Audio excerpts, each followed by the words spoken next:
ہماری فوجی قیادت اور سیاسی قیادت نے بہت بڑی کامیابی ہے. میں کہہ رہا ہوں اس صدی کا سب سے بڑا ایگریمنٹ ہے جو ہونے جا رہا ہے. اسلام آباد کو جنیوا کی حیثیت حاصل ہو گئی. یہ کوئی معمولی بات نہیں ہے. قوم کو اس پہ پورا فخر کرنا چاہیے. سپر پاوروں کے فیصلے ہم کرا رہے ہیں.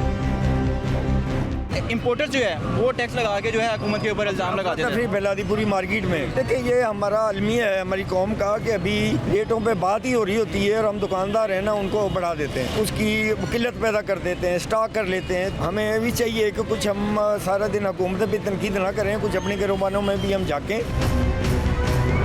ہمارے ساتھ اس وقت نائب صدر ہال روڈ سردار اظہر صاحب موجود ہے. سر سب سے پہلے تو بہت بہت مبارک ہو آپ کو کہ پاکستان نے جو ثالثی کردار ادا کرتے ہوئے دو فریقین, ایک طرف سپر پاور امریکہ اور دوسری جانب جو ہے ایران جو بالکل بھی ہار ماننے کو قبول نہیں تھا, ان کے درمیان جو ہے انہوں نے ثالثی کردار ادا کرتے ہوئے جو ہے جنگ بندی کروا دی ہے.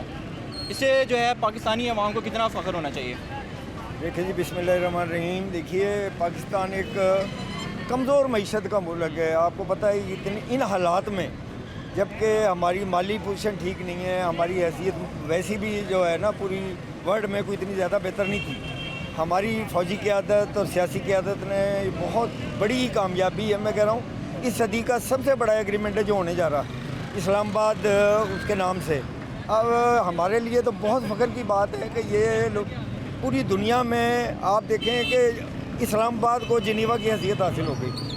یہ کوئی معمولی بات نہیں ہے. قوم کو اس پہ پورا فخر کرنا چاہیے. اور اس میں باقی جو ہے ہماری انشاءاللہ تعالی مزید کامیابیاں میں ملیں گی اب اسی بیس پہ ہمیں. تو ہمیں تو بہت فخر ہے اس پہ, اپنی فوج پہ, اپنی سیاسی قیادت پہ, اپنے ملک پہ. ہم تو بہت خوش ہیں اس پہ. سر اس طرح کے واقعات جو ہیں صدیوں میں کچھ بار آتے ہیں اور یہ ہماری آنے والی نسل میں بھی جو ہے پڑے گی کہ کس طرح سے پاکستان نے ثالثی کردار ادا کیا. دوسری جانب جہاں دیکھا جائے بھارت جو ہے وہ اس کا منہ لٹکے کا لٹکے ہی رہ گیا ہے. جہاں پوری دنیا جو ہے پاکستان کو پریس کر رہی ہے وہاں پہ بھارت کو جو ہے ذرا ایک سائڈ پہ کر دیا گیا ہے. بھارت کے اوپر کیا خوف زدہ کیا جو ہے خوف طاری ہے؟ جی دیکھیں یہ اکیلا بھارت نہیں ہے, اس میں ساری پاکستان دشمن, اسلام دشمن, ساری طاقتیں اس میں شامل ہیں. اسرائیل اور بھارت تو بالکل فرنٹ پہ آ گئے نا. کچھ طاقتیں وہ بھی ہیں جو پس منظر میں رہ کے یہ زور لگاتی رہی ہیں.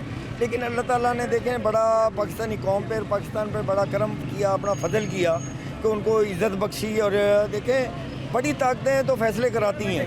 یہ پہلا میرے خیال جو انسانی تاریخ میں ہے کہ ایک ہم اس حیثیت میں بھی نہیں تھے اور اب ہم فیصلے کرا رہے ہیں کہ سپر پاوروں کے فیصلے ہم کرا رہے ہیں. تو یہ بہت باعث فخر ہے. اور یہ انڈیا, اسرائیل اور جتنی پاکستان مسلم دشمن طاقتیں ہیں نا وہ ذلیل و رسوائی ہیں. اللہ نے ہمیں کامیابی عطا کی.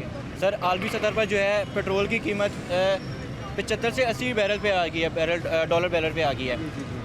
ہمارے وزیر خزانہ محمد اورنگ صاحب نے بھی جو ہے اعلان کیا ہے کہ پاکستانیوں کے لیے جلد خوشخبری آنے والی ہے کیونکہ جمعہ کو جو ہے سوئٹزرلینڈ میں معاہدہ پیش ہونے جا رہا ہے, معاہدہ طے ہونے پا رہا ہے. تو حکومت کو جو ہے پیٹرول بھی جو ہے کمی آئے گی.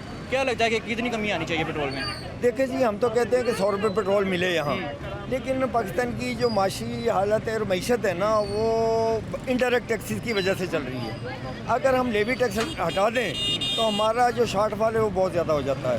تو میرے خیال میں کہ 100 روپے تک تو کم از کم جو ہے نا حکومت کو کمی لانی چاہیے اس میں, کیونکہ 100 روپے سے کم جو پہلے بھی جو ریٹ بڑھے تھے نا وہ تقریباً 150 روپے بڑھے تھے. تو 100 روپے تو کم از کم بھی اس میں نا, اب اگر $70 پہلے تھا $68 پر بیرل, تو اگر 75 یا 80 پہ آ گیا ہے تو کم از کم 100 روپے کا تو فرق حکومت پاکستان کو ڈالنا چاہیے. اور اس سے لیکن ایک اور میں اپیل کروں گا اپنے پاکستانی بزنس مینوں سے, جو دوسری کمیونٹی ہے, کہ اگر پرائسز کم ہوں, چاہے وہ ٹرانسپورٹ کے حوالے سے ہوں چاہے انڈسٹری کے حوالے سے ہوں, ان کے قیمتیں بھی آپ وہی واپس لے کے آئیں. یہ نہ ہو کہ حکومت 100 روپے کم بھی کرے اور ٹرانسپورٹر اور ہماری دوسرے انڈسٹریلسٹ ہیں وہ چیزوں کی جو قیمتیں ہیں نا وہ بڑھائی ہوئی ہیں. آپ کوئی چیز لینے چلے جاؤ وہ کہتے ہیں جی تیل کا ریٹ بڑھ گیا. تو میری اپیل ہے اپنے پاکستانی بزنس مینوں سے اور اپنی قوم سے کہ اگر پرائسز نیچے آئیں تو آپ بھی پلیز ان کو نیچے لے کے آئیں. سر یہ بڑی اچھی بات آپ نے کی کہ ہم لوگ بلا اندر دن جو ہے ہم لوگ حکومت کے اوپر جو ہے الزام لگا دیتے ہیں کہ حکومت نے یہ ٹیکس لگا دیا, اس چیز کی جو ہے قیمت لگی. میرا خیال ہے کہ ہم عام شہری, عام جو بزنس مین ہے, ٹرانسپورٹر ہے, ہم لوگ شاید غلط ہیں کہ ہم لوگ قیمتوں میں جو ہے کمی نہیں کرتے. کرایوں کی بات کر لی جائے, کرائے نہیں کم کیے جاتے.